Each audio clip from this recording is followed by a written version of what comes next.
आज मेरी कौम ने इसी 10 मुहर्रम को मेला लगा करके फैशन बना करके कौम की आबरू का सौदा कर दिया है। पीपल्स आने वालों, मैं तुमसे पूछना चाहता हूँ, नुमाइश के नाम पर तुम्हारी बेटियां बेपर्दा क्यों हो रही हैं? क्या जायदाद में तुम हमसे ज्यादा हो? क्या दौलत तुम्हारे पास हमसे ज्यादा है? ये नुमाइश के मेले तुम्हारी जमीनों पर क्यों लगते हैं? तुम नहीं जानते हो पीपल्स आना वो जमीन है जो मुसलमानों की जमीन कही जाती है, भोजपुर वो जमीन है जो हमारा इलाका कहा जाता है। इन जमीनों को बर्बाद करने की नापाक साजिशें हैं। पहले मेलों के नाम पे बेटियां निकाली जाएंगी, फिर आज कल की तरह अभी चंद दिन की बात है, भोजपुर की एक लड़की ने जाकर के, नाम कितना अजीब है, नाम फातिमा के नाम बदल करके एक गैर मुस्लिम के बिस्तर को जाकर के गरम किया है। मैं पूछना चाहता हूं, कौन सा जवाब देगो जाकर के सैयदा कायनात की बेटी को? अगर वो पूछेगी हम तो सगे भाई की लाश पर भी नंगे सर नहीं आ सके, तुम मेलों के बहाने निकल गई बगैर दुपट्टों के, तुम ताजियों के बहाने निकल गई, तुम बाजारों के बहाने निकल गई। तुम्हें खुदा का वास्ता है बेटियों के पर्दों को लाजिम कर दो, शरीयत की हुदूद को लागू कर दो। अगर ये नहीं किया, एक दिन वो आएगा बेटियां तुम्हें जहर दे करके जाएंगी और कोई बचाने वाला नहीं होगा। और रह गई अक्लमंदी की बात, रह गई दानाई की बात, तो याद रखना कायनात में कोई भी मेरे नबी से बड़ा दाना नहीं है, मेरे नबी से ज्यादा होशियार नहीं है। अगर आका ने कह दिया पर्दा फर्ज है तो फिर है, जो नहीं करेगा वो इज्जतदार नहीं बल्कि दुनिया से जलील हो के मरे। बहुत अच्छा। इमाम अली मकाम शहीद हुए कौन सी तारीख में? कौन सी तारीख में बेटे?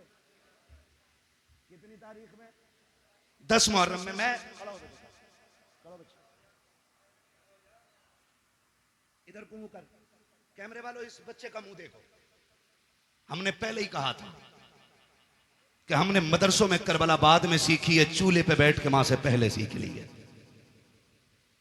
और मैं हजरत खुल के कहता हूं, ये जो सारी बातें हुई है ना अभी, मैं किसी पे तनकीद नहीं कर रहा हूं, मुझे मतलब भी नहीं है, मुझे अपना दीन बयान करना है। जो बहक जाए अल्लाह उसे हिदायत दे दे, और जिसे रब हिदायत दे उसे कौन भटकाने वाला है? ठीक है ना? मैं एक बात बयान करने लगा हूं, अगर सारी किताबें तारीख की उठा के दरिया में डाल दो, सारे मुअर्रिखीन उलमा के मुंह पे ताले लगा दो, और 100 साल तक ये शर्त लगा दो कि कोई भी करबला बयान नहीं करेगा आलिम, और किसी किताब में लिखी नहीं जाएगी, कसम खा के कहता हूं 100 साल के बाद भी करबला ऐसे ही याद रहेगी जैसे आज याद है। सही बता रहा हूं, इसलिए कि कुछ ऐसे दर्द होते हैं जिनके लिए 3 दिन रोया जाता है, कुछ ऐसे गम होते हैं जो 10 दिन रो लो तो गम कम हो जाते हैं, कुछ गम ऐसे होते हैं जिनके लिए 1 साल रो लो कम हो जाता है, लेकिन कुछ गम ऐसे होते हैं जिनके लिए सदियां कम पड़ जाती हैं, गम कम नहीं होता है। और उन्हीं गमों में से एक गमे हुसैन है, जिससे रोते रोते सदियां कम पड़ गई लेकिन गम कम नहीं होता है। आज भी जब असगर की प्यास का जिक्र होता है दीवाने रो देते हैं, आज भी जब सकीना के सब्र की बात आती है ना, आज भी लोग रोते हैं। और जो यजीद के भैये भतीजे भांजे और नाती पोते हैं ना, वो कहते हैं जी इख्तिदार की लड़ाई थी, 2 शहजादों का आपस का झगड़ा था, वो जालिमों आपस के झगड़ों में, इख्तिदार के झगड़ों में 6 माह के असगर के तीर नहीं मारा जाता, बीमारों को जंजीर नहीं पहनाई जाती, बेटियों के हाथों में रस्सियां नहीं डाली जाती, सरों को नेजों पे नहीं उठाया जाता। मैं कहता हूं कोई जिगर लाओ ऐसा जो बर्दाश्त कर सके। मुझे एक बात याद आ रही, मेरा इमाम जब खेमे से जाने लगा ना, सैयदा ज़ैनब आ गई, भैया जा रहे जी, आंखों में आंसू क्यों? अब देखो सब्र भी कोई चीज है, सब्र भी कोई चीज है। फरमाने लगे बहन अकबर गए, मैंने सवार किया था घोड़े पे, कासिम को मैंने बैठाया था, अब्बास को मैंने दुआएं देके भेजा था, ओनो मोहम्मद मैंने रुखसत किए थे, हुसैन जा रहा कि आज सवार कराने वाला कोई नहीं है। का इस ख्याल ने रुलाया। सैयदा ज़ैनब आगे बढ़ के कहती दिल थोड़ा न कर, अगर तू अली का बेटा है तो मैं अली की बेटी हूं, सवार हो मैं तुझे बैठाऊंगी। जब मेरा इमाम बैठने लगा ना, बहुत गौर से एक एक बात सुनना, पीपल्स आने के नौजवानों, अतराफ और जवानीब से आने वालों बहुत गौर से मेरी बात सुनिएगा। मेरे इमाम ने बैठने से पहले कहा था ज़ैनब करबला जा रहा हूं, लेकिन ख्याल रहे मेरी शहादत के बाद बगैर दुपट्टे के मेरी लाश पे मत आना। ये किसने कहा? मेरे इमाम ने कहा। ये कोई मैं लफ्फाजी नहीं कर रहा हूं, मैं तकरीर का वजन नहीं बढ़ा रहा हूं। आपने फरमाया था ज़ैनब मैं भाई हूं तेरा, मैं मालूम है तू मुझसे कितना प्यार करती है, लेकिन ख्याल रखना मेरी शहादत के बाद बाल ना नोचना, गिरबान चाक ना करना, मेरी लाश पे बगैर दुपट्टे के ना आना। मैं एक एक ढोला बजा करके, ढोलक बजा के ताजिए के आगे नाचने वाले से पूछना चाहता हूं, बता हुसैन अफजल है कि ताजिया अफजल है? बोलो, सारे बोलो। बात दुनिया के कोने कोने तक जानी चाहिए। एक तरफ ताजिया हो, एक तरफ हुसैन हो, तो बड़ा कौन है? जोर से बोलो, बड़ा कौन है? हुसैन बड़ा है। पर बता तेरी बेटी बड़ी है या अली की ज़ैनब बड़ी है? तेरा रिश्ता ताजिए से ज्यादा है या ज़ैनब का रिश्ता हुसैन से ज्यादा था? बोलो। ज़ैनब का रिश्ता हुसैन से ज्यादा था ना? थक गए आप लोग? तो मैं खत्म कर लूं बिस्मिल्लाह कर। नहीं ना? तो फिर बोलने जरा या हुसैन। रिश्ता किसका ज्यादा? ज़ैनब का हुसैन से ज्यादा रिश्ता है, लेकिन तारीख का बाब एक एक लाइन गवाह है। खुदा की कसम मेरे इमाम ने कहा था ज़ैनब मेरी शहादत के बाद बाल ना खोलना, गिरबान ना नोचना। मेरी ज़ैनब सुन बात, मेरी शहादत पे बगैर दुपट्टे के ना आना। अब हाथ जोड़ के गुजारिश करना चाहता हूँ, 10 मुहर्रम को मेरा इमाम शहीद हुआ है, कोई माई का लाल साबित नहीं कर सकता ज़ैनब बगैर दुपट्टे के सगे भाई की लाश पे आ गई हो। खुदा की कसम घोड़े तोड़ते रह गए हैं, ज़ैनब ने पर्दा नहीं छोड़ा है, भाइयों के सर काटे गए हैं, ज़ैनब ने पर्दा नहीं छोड़ा है। लेकिन आज मेरी कौम ने इसी 10 मुहर्रम को मेला लगा करके, फैशन बना करके कौम की आबरू का सौदा कर दिया है। पीपल्स आने वालों, मैं तुमसे पूछना चाहता हूं, नुमाइश के नाम पर तुम्हारी बेटियां बेपर्दा क्यों हो रही हैं? क्या जायदाद में तुम हमसे ज्यादा हो? क्या दौलत तुम्हारे पास हमसे ज्यादा है? ये नुमाइश के मेले तुम्हारी जमीनों पे क्यों लगते हैं? तुम नहीं जानते हो पीपल्स आना वो जमीन है जो मुसलमानों की जमीन कही जाती है, भोजपुर वो जमीन है जो हमारा इलाका कहा जाता है। इन जमीनों को बर्बाद करने की नापाक साजिशें हैं। पहले मेलों के नाम पे बेटियां निकाली जाएंगी, फिर आज कल की तरह अभी चंद दिन की बात है, भोजपुर की एक लड़की ने जाकर के, नाम कितना अजीब है, नाम फातिमा के नाम बदल करके एक गैर मुस्लिम के बिस्तर को जाकर के गरम किया है। मैं पूछना चाहता हूं कौन सा जवाब देगो जाकर के सैयदा कायनात की बेटी को? अगर वो पूछेगी हम तो सगे भाई की लाश पर भी नंगे सर नहीं आ सके, तुम मेलों के बहाने निकल गई बगैर दुपट्टों के, तुम ताजियों के बहाने निकल गई, तुम बाजारों के बहाने निकल गई। तुम्हें खुदा का वास्ता है बेटियों के पर्दों को लाजिम कर दो, शरीयत की हुदूद को लागू कर दो। अगर ये नहीं किया एक दिन वो आएगा, बेटियां तुम्हें जहर दे करके जाएंगी और कोई बचाने वाला नहीं होगा। और रह गई अक्लमंदी की बात, रह गई दानाई की बात, तो याद रखना कायनात में कोई भी मेरे नबी से बड़ा दाना नहीं है, मेरे नबी से ज्यादा होशियार नहीं है। अगर आका ने कह दिया पर्दा फर्ज है तो फिर है, जो नहीं करेगा वो इज्जतदार नहीं बल्कि दुनिया से जलील हो के मरे। बहुत अच्छा, बहुत खूब माशाअल्लाह। या रसूल अल्लाह, जिक्र हुसैन कॉन्फ्रेंस सरजमीन पीपलसाना, हजरत अल्लामा मुफ्ती हम्माद रज़ा साहब क़िबला, नाराए तकबीर, नाराए रिसालत। बुरा तो नहीं लगा ना? मैं कोई नेता मंत्री भी नहीं हूं और मैं नेता मंत्री को कुछ समझता भी नहीं हूं, क्योंकि उन्हें वो जानते हैं जो उन्हें वोट देते हैं, मुझे वो जानते हैं जो नबी की बातें सुनते हैं। बेशक बेशक। मैं आपसे सिर्फ एक बात कहना चाहता हूं, ये नुमाइशें बंद करो। आप नहीं लगनी चाहिए आपके पीपलसाने में, और तकलीफें बर्दाश्त करोगे तो सुनो, जब से तुम्हारा पीर का बाजार लगना शुरू हुआ है इस इलाके में अय्याशी आम हो गई है। बंद करो ये तमाशे। हाँ, आपसे कहना चाहता हूं खुदा के वास्ते, दुख भी होता है, अपनों के बीच बैठ के ये रोना रोना पड़ रहा है मुझे। तमाशे बंद कर दो ये सारे, और बेटियों से बता दो जिंदगी बहुत ज्यादा नहीं है, 60 65 70 80 90 100 200 बस। अगर 1000 बरस की उम्र भी हो जाए फिर भी मौत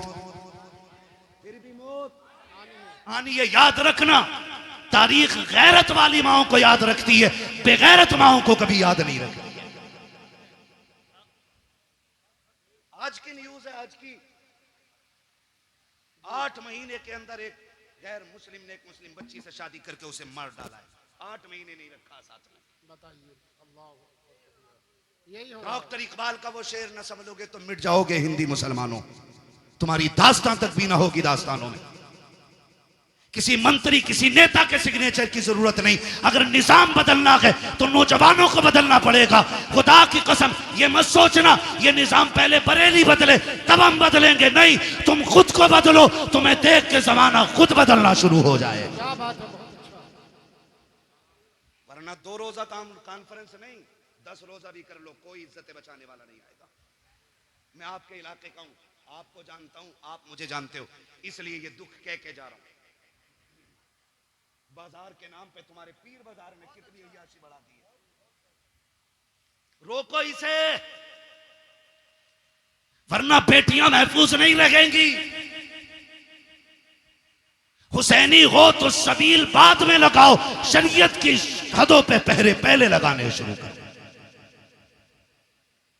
हुसैन बहन से क्या कह रहा, वो बहन जो खातून जन्नत की गोद में पली हो, आम नहीं। कहना रे मौलवी साहब तुम्हें तो यकीन ही ना, तुम्हें तो शक ही रहे सब पे, शक की बुनियाद। कसम खा के कहता हूं ऐसी गोद आज तक किसी बेटी को नहीं मिली जैसी सैयदा ज़ैनब को मिली है। बेशक बेशक, ऐसा नाना किसी का नहीं है जैसा सैयदा ज़ैनब का है।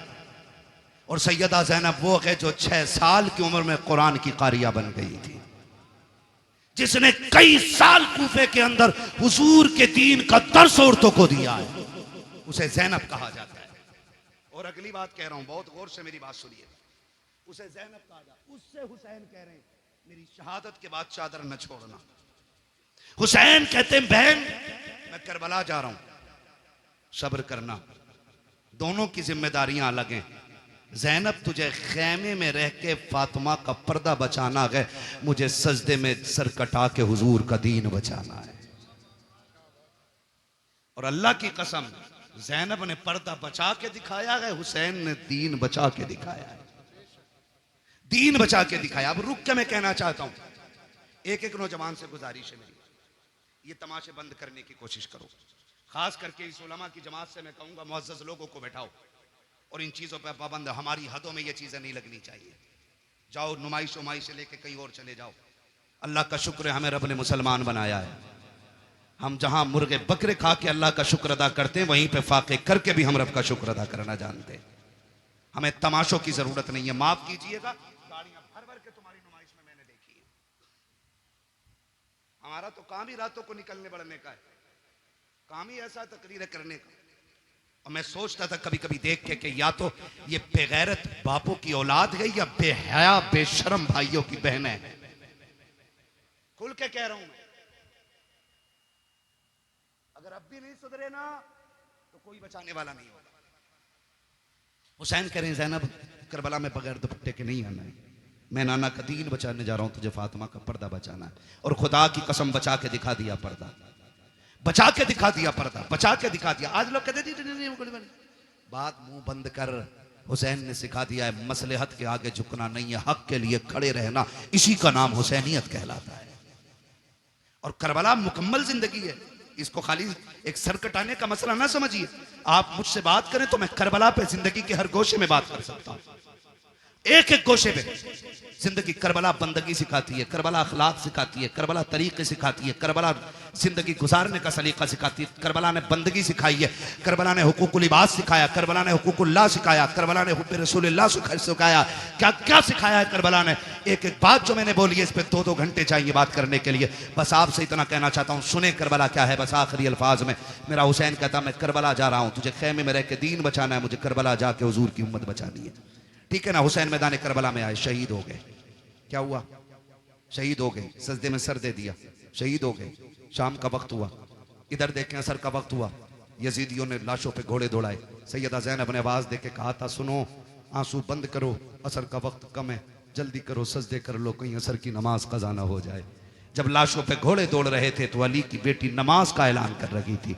मगरिब के वक्त जब खेमों को आग लगाई जा रही थी, जब खेमे लूटे जा रहे थे, तब सैयदा ज़ैनब मगरिब की नमाज अदा कर रही थी। और जब खेमों को आग लग रही थी उस वक्त अहले बैत अतार ने ईशा की नमाज अदा की है। तारीख का बाप देखो तो सही कितना दर्दनाक बाप है। जरा तारीख पढ़ के तो देखो, खुदा की कसम आप देखो 72 लाशें करबला के मैदान में पड़ी हैं। सैयदा ज़ैनब तेरे हौसले तेरे जुर्रत को सलाम हो। आज अगर किसी एक घर से एक लाश उठ जाती है, एक जनाजा उठ जाता है, पूरा खानदान लग जाया करता है। तसल्ली दो, माँ ने सुबह से कुछ नहीं खाया है। जब से बेटे की मौत की खबर आई है इसके हलक से पानी तक नहीं उतरा है। ज़ैनब तेरे हौसले को सलाम है। तेरे आगे एक नहीं है, दो नहीं है, तेरे बेटों के साथ भाइयों के भी लुटे हुए लाशें पड़े हैं, भतीजों की उतरी हुई लाशें हैं जिन पे घोड़े दौड़ गए हैं। आज ज़ैनब ऐसी बेसरो सामानी का आलम है। आज ज़ैनब को कोई तसल्ली देने वाला भी नहीं है। आज कोई कंधे पे हाथ रख के कहने वाला भी नहीं। ज़ैनब सब्र करना चला गया। खुदा का था, खुदा ने ले लिया। खुदा की कसम आज सब्र भी ज़ैनब कर रही है, तलकीन भी ज़ैनब कर रही है। आज साबिरा भी ज़ैनब है, तसल्ली देने वाली भी ज़ैनब है। आज कंडीशन ये है किसी का एक चला जाए कमर टूट जाती है। ज़ैनब के तो 72 सामने पड़े हैं, लेकिन सब्र का पहाड़ बन के अली की बेटी ने खड़े होकर दिखा दिया है। जब मैदान करबला में रात का सन्नाटा हुआ, आधी रात बीत गई है, अली की बेटी चादर तत्हीर ओढ़ करके गाजी अब्बास का टूटा हुआ खंजर लेकर के लाशों के पास बैठ के पहरा दे रखी है। दूर से एक साया नजर आया है, जैसे साये को आते देखा है सैयदा ज़ैनब ने एक गरजदार आवाज में कहा था, खबरदार अगर इरादा गलत है तो वही रुक जाना, बहुत कर चुके हो जुल्म, अगर एक कदम भी आगे बढ़ाया अली की बेटी टुकड़ों में करके रख देगी। ये मत समझना हम बुज़दिल हैं, अब हद हो गई है, अब और सितम बर्दाश्त नहीं किया जाएगा। जैसी इतनी आवाज दी है उधर से मर्द की नहीं बल्कि कोरस की तबे लहजे में आवाज आती है, सैयदा मैं कोई मर्द नहीं हूँ, मैं खातून हूँ, आने की इजाजत दी जाए। का फिर आजा। जब औरत करीब आई है खाली हाथ नहीं आई है बल्कि हाथ में पानी का प्याला लेकर के आई है। जब पानी का प्याला लेकर के आई सैयदा ज़ैनब के कदमों में बैठ जाती है। ज़ैनब ये पानी कबूल कर लो। कहा कौन हो तुम? कहा हम में पानी नहीं चाहिए, कल ले लीजिए, 3 दिन गुजर गए हैं, चौथी रात आ गई है, आज तो पानी पी लो। आपने फरमाया ले जाओ, हमें इस पानी से नफरत हो गई है, हमारा अकबर प्यासा चला गया है, हमारा असगर प्यासा चला गया है, अब पानी का क्या करेंगे हम, जाओ के पानी लेकर के चले जाओ। उस औरत की आंख में आंसू आए, रो के कहा ज़ैनब माफ कीजिएगा, मेरे शोहर ने सर कटा करके जन्नत में नाम लिखा लिया है, मैं भी ये चाहती हूँ ये पानी कबूल कर लो ताकि मेरा नाम भी जन्नत में आ जाए। कहा किसकी बीवी है? कहा मुझे हुर की बीवी कहा जाता है। सैयदा बड़ी मुश्किल से पानी लाई हो, ले लीजिए पानी। हजरत ज़ैनब ने इनकार किया।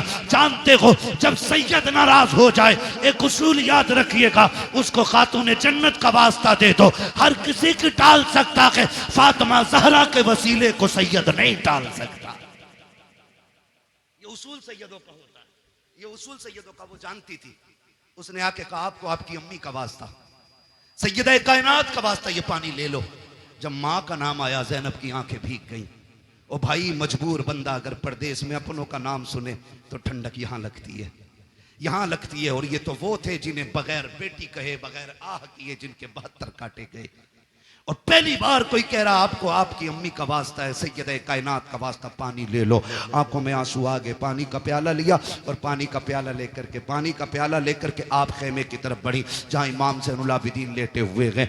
गशी पे गशी आ रही है, तबीयत भी ख़राब है, बीमार हैं और बाप की शहादत का गम, अकबर की शहादत का गम, खानदान के लुटने का गम है। जाके चंद छींटे पानी पे मुँह पे मारे। उठे इमाम सज्जाद का बेटा का जी फूफी का पानी पी लीजिए। का फूफी आपने पिया कि नहीं पिया है? कहती नहीं बेटे पहले आप पियो। का नहीं आप पीजिए। का नहीं तुम नहीं जानते हो बेटे उसूल ये है जिस घर में छोटे प्यासे होते हैं उस घर के बड़े पानी नहीं पीते, पहले छोटों को पिलाया जाता है। इमाम सज्जाद इमाम ज़ैनुल आबिदीन ने इतना सुना, कहा अच्छा फूफी तो लाइए। पानी का प्याला लिया। आप उठे हैं, पैर इस तरह से उठा रखे थे कि जमीन पे लकीरें बनती जा रही हैं। कहा बेटे किधर जा रखे हो? कहा फूफी आपने उसूल बता दिया है जिस घर में छोटे प्यासे होते हैं उस घर के बड़े पानी नहीं पीते। कहा फिर किधर जा जा रखे हो? कहा मुझसे छोटी तो मेरी सकीना प्यासी है, इस पानी पे हक पहले सकीना का है। आप गए हैं जाकर के हजरत सकीना को आवाज दी, सैयदा ज़ैनब लेकर के आई, कहा बेटी पानी पी लो। हजरत सकीना अली के घर का दर्द देखिए तो सही।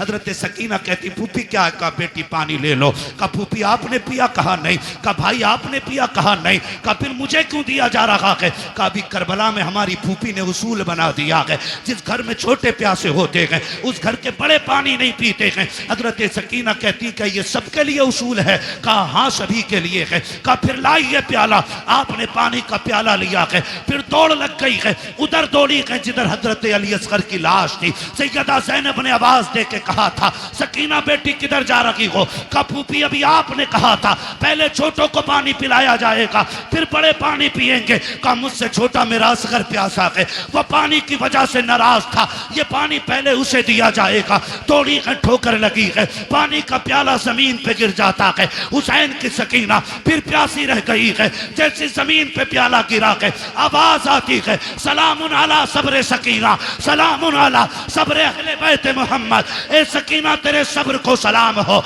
नबी के घर वालों तुम्हारे सब्र की हिम्मत को सलाम हो। इसलिए हम कहते हैं अली का घर भी क्या घर है कि उस घर का हर एक बच्चा जिसे देखो वही शेरे खुदा मालूम हो। क्या बात है, बहुत अच्छा, सुभान अल्लाह। नारे तकबीर, नारे रिसालत। हजरत अल्लामा मुफ्ती हम्माद रज़ा साहब किबला, मसलके आला हजरत, जिक्र हुसैन कॉन्फ्रेंस, सरजमीने पीपल साना। सुभान अल्लाह, क्या बात है। सलामत रहें। माशाअल्लाह। 1:02:25 होने को है। बस इंशाल्लाह जो बातें रह गई है ना कभी फिर कर ली जाएंगी। खुदा आपको सलामत रख के देखे। मैं बताऊं किसी को मस्जिद संभालनी है, किसी को मदरसा संभालना है, बड़ी बड़ी जिम्मेदारियां हैं। ये इनकी मोहब्बतें, ये बैठे रह गए हैं, ये इनका बुलंद अखलाक है, वरना कहाँ लोग बैठते हैं। ठीक है ना? तो मैं चाहता हूँ इंशाल्लाह ये जो मैंने बरकत के वास्ते चंद बातें की हैं, इंशाल्लाह ज़िंदगी रहेगी ना, आइंदा साल फिर जलसा रहेगा और फिर जिक्र हुसैन की महफिल सजेगी। अल्लाह करें आप भी रहें, हम भी रहें, फिर अली अली के नारे लगते रहेंगे। सुभान अल्लाह। ठीक है ना जी? और बस बात सुन लें, ये करबला है, याद रखिएगा। जहां मदीने से करबला तक दीन की जिम्मेदारी हुसैन लेके आए थे, फिर करबला से मदीने तक दीन की जिम्मेदारी सैयदा ज़ैनब ने संभाली है और इमाम ज़ैनुल आबिदीन को बखैर व आफियत मदीने तक पहुंचाया। मदीने शरीफ आई, आपने इमाम सज्जाद को बगल में खड़े करके कहा था बेटे सज्जाद जी फूफी सामने क्या है? कहा आप नहीं जानती हो? कहा जानती तो हूं, तू बता ना क्या है? फूफी ये हुजूर का रोजा है ना, नबी का मजार है, नाना लेटे हैं इसमें। मैं भूला नहीं हूं फूफी। कहा बेटे बात भूलने की नहीं, तेरी जबान से इकरार कराना था बा। फिर करीब में खड़े करके कहा बेटे करबला किधर है? इशारा करके कहा फूफी करबला तो इधर है ना। कहा फिर करवट में खड़ा हो, कहा हुसैन गवाह रहना, मैंने तेरी अमानत खैरियत से मदीने तक पहुंचा दी है, इसलिए मैं खुल के कहता हूं बचा के कूफे से आबिद को लेके आई है, कमर में बारे इमामत उठा के लाई है। अली की बेटी को झुककर सलाम कर इस्लाम, तेरी अमानतें घर तक बचा के लाई है, तेरी अमानतें घर तक बचा के लाई है। बस हुजूर के शजरे की फरमाइश है भाई, इसको थोड़ा सा ही को दे दें और थोड़ा रिपीट दें ताकि मैं हुजूर का शजरा पढ़ सकूं, इसलिए कि जितनी मेहनत पूरी तकरीर में लगती है ना उतनी खाली शजरे में लग जाती है। ठीक है ना?